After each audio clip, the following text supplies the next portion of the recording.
So this is what went to court. Sue Allison has filled many files over the 7 years. She says she's been bullied, passed over for promotion and blacklisted, all she says for raising concerns about patient safety. It's a case of shoot the messenger, and we're the ones that have been pushed out of the trust and lost our careers and our futures because of it.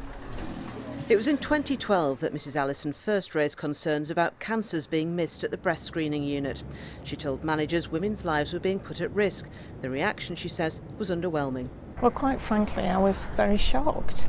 It was made fairly clear to me that my interference was not acceptable, and that I needed to learn to keep my mouth shut. An external report on the unit in 2015 found that cancers had been missed and that 2 women had subsequently died.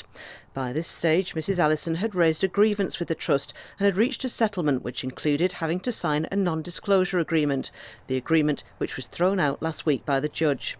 I think it's a humiliating judgment for the trust and a victory for common sense, in that the trust, it exposes the unethical use of NDAs and gagging clauses to silence victims of whistleblowing.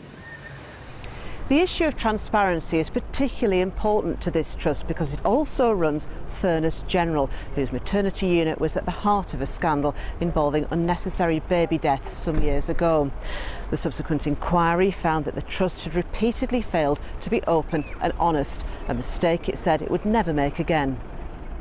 The trust says it's kept its word. In a statement, the medical director said that staff were strongly encouraged to come forward if they thought patients might be at risk, and that they were one of the first trusts to appoint a freedom to speak up guardian. He added that the agreement didn't prevent Mrs Allison from raising patient safety concerns, and that the breast screening service was now acknowledged as a safe, effective and high-performing unit. Last week's ruling means that Mrs Allison can now take the trust to an employment tribunal for the way she says she's been treated as a whistleblower. She estimates the case has already cost her tens of thousands of pounds and will cost many more. But she also says she'd do it again. It's right that healthcare professionals should be able to speak up safely, and they should be listened to. Jill Dummigan, BBC North West Tonight, Lancaster.